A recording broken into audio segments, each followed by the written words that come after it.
like past the miswiring?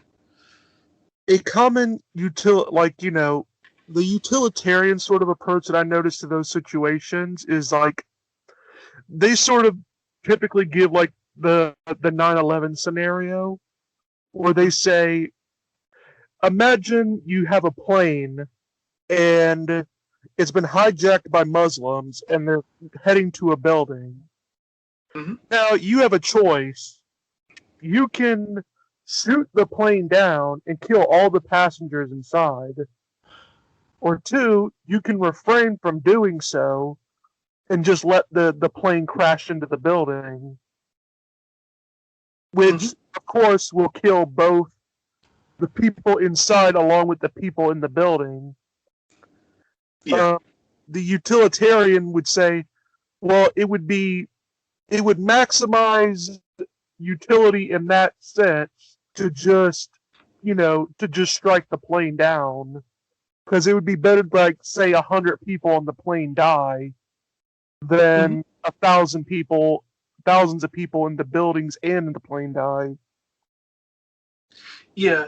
Well, there's a massive problem with utilitarianism, which is it's not actually possible to evaluate.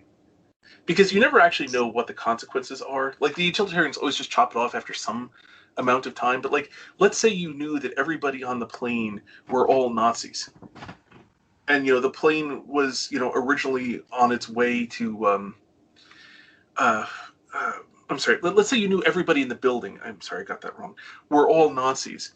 And that they were, intending shortly after their conference on the best way to capture and torture Jews to go out and capture and torture as many Jews as possible. Mm-hmm. At which point, you'd be better off letting the plane hit the building in that thing. But then again, so like, but you don't know. You don't know who's in the building. So it's not like the utilitarian can actually evaluate the utility of allowing the plane to hit the building or stopping the plane from hitting the building. And then you can carry this on further because, of course, like, whether they die or live will have other consequences and so on, absolutely none of which the utilitarian knows. And given their multiplication through time, will very obviously, if known, outweigh any, short-term considerations. And so the fundamental problem with utilitarianism is that it's literally impossible to evaluate it on utilitarian criteria. The utilitarian is always in the position of saying, well, I don't actually know what's going to happen. I have some inkling of some of the things that will happen, and I'm just going to say that's good enough. And so it's a really weird philosophy when your criteria for evaluating it contains an arbitrary cutoff on knowledge, when you clearly, obviously, don't have the overwhelming majority of knowledge relevant to making the decision. Anyway, in general, uh,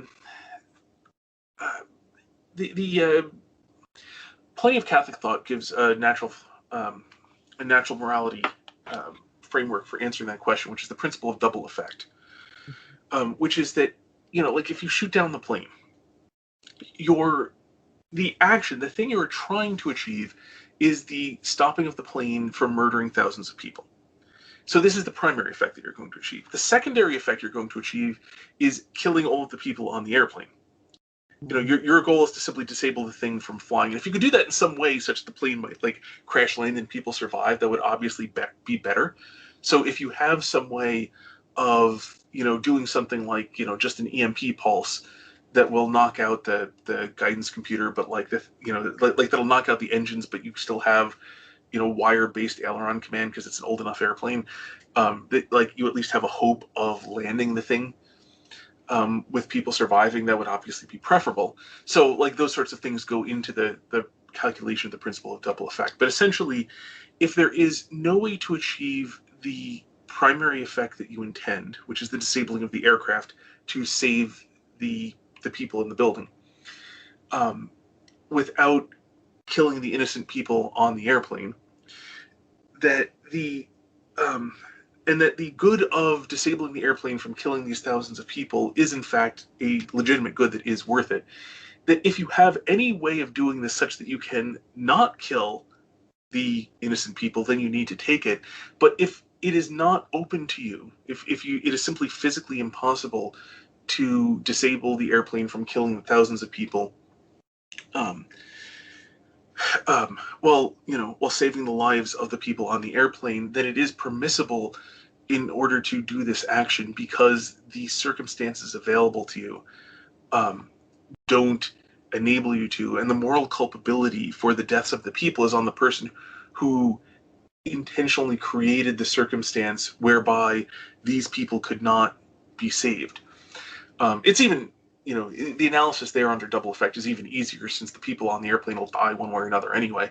So, your only hope would be some sort of like Mission Impossible style, airplane comes up and, with lots of parachutes and you cut your way in without making the plane disintegrate, which would be impressive in its own right, and, save them all. But, short of things that only work in movies, the analysis under the principle of double effect, which is a natural morality principle, makes that situation very intelligible, such that the thing, roughly speaking, the utilitarian is looking for, but can't actually arrive under his own philosophy at, you can arrive to with the principle of double effect. Mm-hmm. Yeah, I like to look at it sort of like a side effect.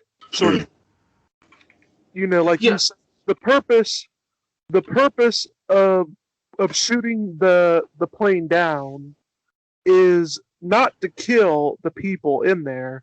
It's to stop it from hitting the building. The side effect of that is that it kills the people, but that's not the primary purpose of why you're doing it. Yeah, and then there's the question, is there any way we can achieve the effect without the side effect? Mm-hmm. And if there is, then obviously that's the one to do. Mm-hmm. It's only if it's sort of like this. The point of eating chocolate is to get nutrition. Mm-hmm. Like, or, to get some sense of pleasure out of the way it tastes. Mm-hmm. But that's the point of it. Now, the side effect is if you do it too much, you're going to gain weight. Mm-hmm. So, also make yourself sick. So I like to sort of look at it like that, where it's a case of, what's your intention and what's the side effects of your intention. Especially those white chocolate Hershey cookies and cream bars. That's like heroin to me. Yeah.